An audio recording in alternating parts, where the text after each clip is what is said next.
bëri Mansour Faye lekk na di ak di mais ay ñoñom waxuñu moom sax mais di jëm ci ay daasam ak Moustapha Diop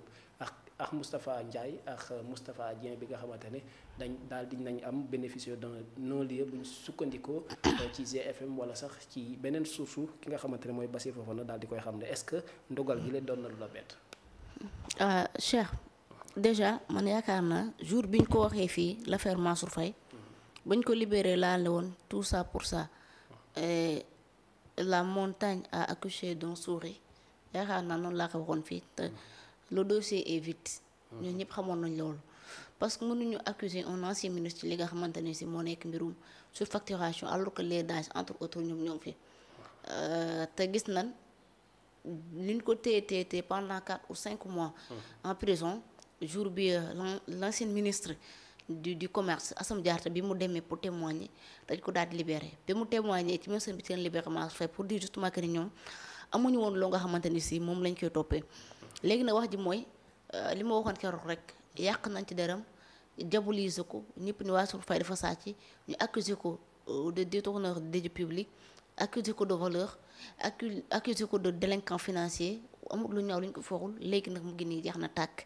actuellement day am non-lieu mu nekk loo xam te kenn dootu ko toppee dara te amul lu ñu ko toppee comme quoi que amatul dara loo nga xamante ni ñu ngi koy toppee comme quoi que aussi moom Mansour Faye musta def dara loo nga xamante ni mën nañu koy jiñ ci wàll boobu et ça aussi man je pense que votre leader vous devez dire à votre leader de vous dire la vérité ci li nga xamante ni si moo nekk le cas de la reddition sur le cas de la reddition des comptes parce que reddition des comptes boobu moom moo ko def seen bopp yi depuis avant ba du muy opposé ba léegi di leen wax ni diw dafa sàcc ba mu leen di leex ba tey nag gisagu leen kenn sàcc yéen nag bu ngeen amee fu la dëgg wala ngeen di xalaat bu leen waxatee diw dafa sàcc ne ngeen ko monsieur notre président donnez-nous les preuves li ngeen war a def amul mais mun leen fee nekk toujours il accuse les gens matin midi soir ngeen topp ci àndandoo ceeg moom te mu nekk mbir yu nga xamante ni si tegul fenn que soit mu nekk moom mu nekk keneen il faut arrêter d'accuser les gens gratuitement parce que tey Mansour yàq nañu deram ci zéro li ñu koy toppee dara amucul joxul caution joxul dara léegi je vous lis li nga xamante ni si tey moom la waa IGFM bind si li nga xamante ni si moom moo nekk dem alors le doyen des juges d'instruction a rendu le 31 octobre dernier une ordonnance de non-lieu dans le cadre de l'enquête sur la gestion des fonds Covid-19 impliquant Moustapha Ndiaye, importateur de riz et directeur de la société CCMN, Ryan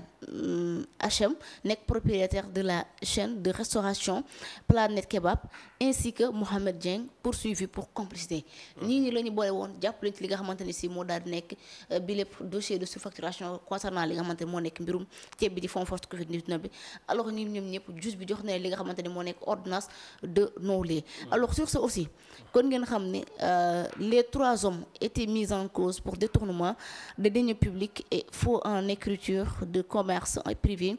dans le cadre d'une commande controversée de 30 000 tonnes de riz d'une valeur de plus de 2,7 milliards de francs CFA destinée à approvisionner les populations vulnérables en pleine crise sanitaire. Pour obtenir leur liberté provisoire, Moustapha Ndiaye a consigné une caution de 700 millions de francs CFA, tandis que Ryan a signé avec d'autres une caution solidaire à 1,8 milliard de francs CFA, portant la somme totale au montant initial visé par le réquisitoire du parquet. Alors lii moo nekkoon li nga xamante ne moom la parquet bi sàkkoon ñoom kon déjà kon na nga jàpp ni ñoom ñaar que soit mu nekk Moustapha Ndiaye joxe woon 700 millions de francs CFA suñu ay koppar ki nga xamante ne si moo nekk Rayane ak ñeneen ñi ñu doon tuumal ñu joxe woon 1,8 milliard de francs CFA ñoom kon seen ay li ñu joxe woon ci koppar dañ leen koy delloo parce que actuellement amatul leen loo nga xamante ne si dañ leen koy toppee et yaakaar naa là aussi c'est clair sur ce même bi topp mooy selon une source proche du dossier, le procureur aurait interjeté l'appel de cette décision contestant l'ordonnance de non-lieu rendue par le doyen des juges. L'affaire reste donc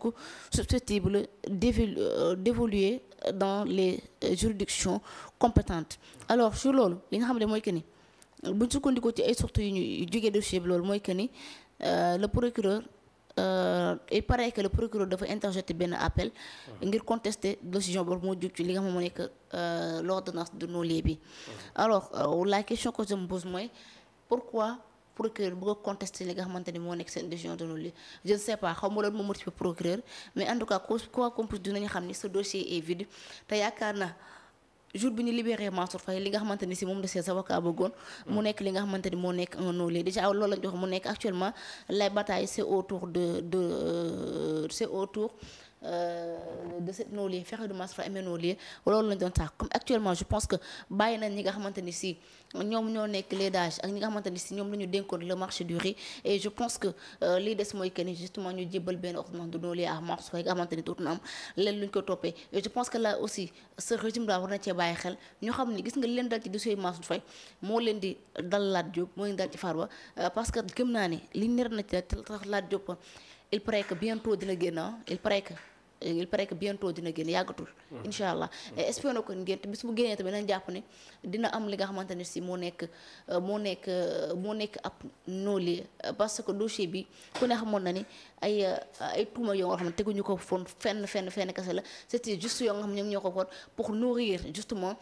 pour fexe contente loo ñi nga xamante ne ñoo nekk le militant mais c'est peine perdue parce que dëkk yi mun leen koo yor ci li nga xamante ne si moo nekk ak njaay doole mun leen koo yor ak li nga xam moo nekk ay dire des contre-vérités mun leen koo yor ci li nga xamante ne si moo nekk di yàq ay góor pour pouvoir régner justement ce pays loolu noonu mënta nekk te li ma gëm mooy que ni gàcce gi leen dal ci Mansour Faye gàcce gu ko raw moo leen dal ci Farba gàcce gu ko raw moo leen dal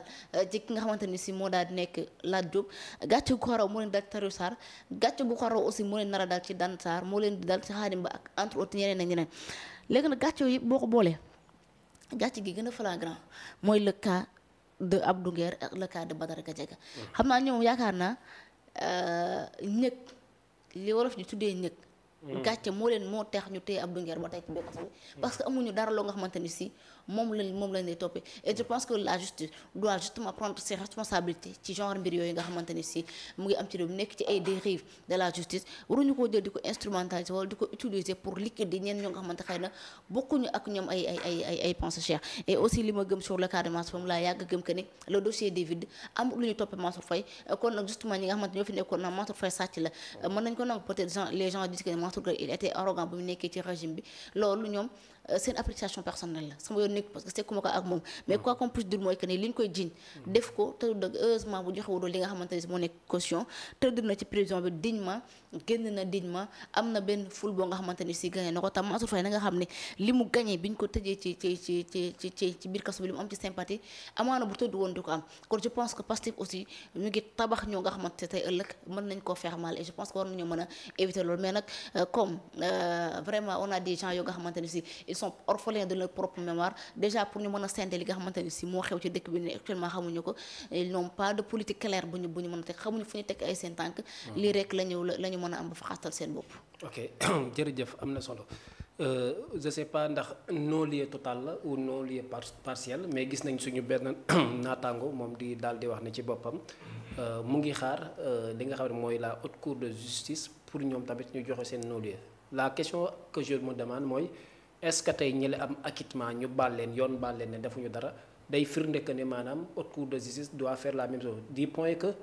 haute cour de justice procédure am ak la procédure des juridictions ordinaires bokkul est-ce que loolu jar na tax ñuy xaar ne comme ñee defuñu dara wala noonu yi am na Mansour Faye daf ko war a yóbbaale géew.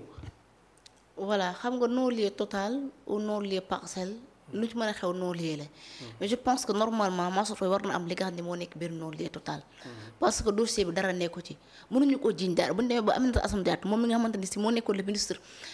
du commerce ci ay jamono jooju moo ñëw leeral et je pense que kon amatul leen ñu koy toppee bi topp mooy haute cour de justice il n'a qu'à justement décerner son non-lieu à Mansour Faye parce que amatul lu ñu fi téye bu dee si seulement si la politique dugaluñ ko ci biir mais dagguma la dañ ne haute cour de justice la décision de la haute cour de justice est définitive en tout cas. Comme tey amul riposte amul recours amul dara kon comment est-ce possible ñu mën a xaar un non-lieu sur Mansour Faye. ñu mën a xaar un non-lieu sur Mansour Faye. lu tax mënuñu xaar un non-lieu sur Mansour Faye déjà ces avocats loolu ba ñu ko génne loolu la ñu wax ne dañuy battre ko actuellement moo ñu fexe Mansour Faye am non-lieu total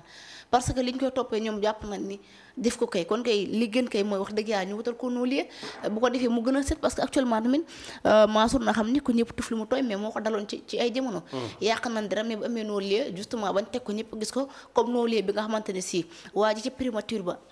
am na ko kon nga xamante ni si tey lépp lu fi xewaat même bu ndoor attewaat même si on approche cette loi d'amnistie même bu ndee ñëpp dañuy dellu moom du dem fenn fii lay toog kenn du ko saytu kenn du ko laal ni mu setee ba mel ni l'eau de roche. Je pense que les avocats Mansour Faye noonu war a defee ba Mansour set ba mel ni l'eau de roche nga xamante ne si même bu ñu yëkkatiwaatee dossier bi ñetti li nga xamante ne si moo nekk mbirum mbas mi Mansour Faye kenn dootu ko waat naa ko lii ak lii yaa ko def te déjà liñ koy jiñ Mansour n'a rien fait am leen luñ ko topp ci fausse facturation parce que décret bi nga xamante ni si moo nekkoon le décret 2013 bi naan moom bi ñu jëloon jox ko ce décret a été déjà kaddu ci jamono yooyu parce que décret yooyu normalement chaque 2 mois dañ ko war a renouveler léegi nag ñoom ñu jël décret 2016 collé ci motif Mansour Faye jàpp ko ci jàpp comme quoi que moom lañ koy jiñ moo ko def ci justement li ma la wax noonu c'était juste cher de l'amateurisme et de li nga xamante ni si moo nekk de la comédie l'affaire Mansour Faye parce que xam na ne amul ñu ko toppee mais nag pour teg dara ci loxoy xale yi teg dara ci ñi nga xamante ne si ñoom ñoo leen topp nga xamante yàgg nañ leen a gëm te teg dara ci loxo ñi nga xamante ne ñoom ñoo leen ni diw dafa sàcc dañoo plier suñu ay ressources il va falloir nañu jàpp ay nit tëj leen au moins pour dire que ni def nañ fi lii mais nag c'est peine perdue parce que les Sénégal justement ñëpp du ñëpp ñoo am ay xel yi fat am na ñoo xamante ne seen xel ñu ngi xalaat te xam na ni leen li ñuy toppee neen ni dara amu ci des accusations infondées et des accusations falsifiées yoo moom lañ teg ci kaw gaay te tôt ou tard la justice tranchera et tôt ou tard justement la vérité va jaillir te bu soobee yàlla lépp dina leer. jërëjëf soxna Adji am na solo bu baax a baax nekkoon ponk ba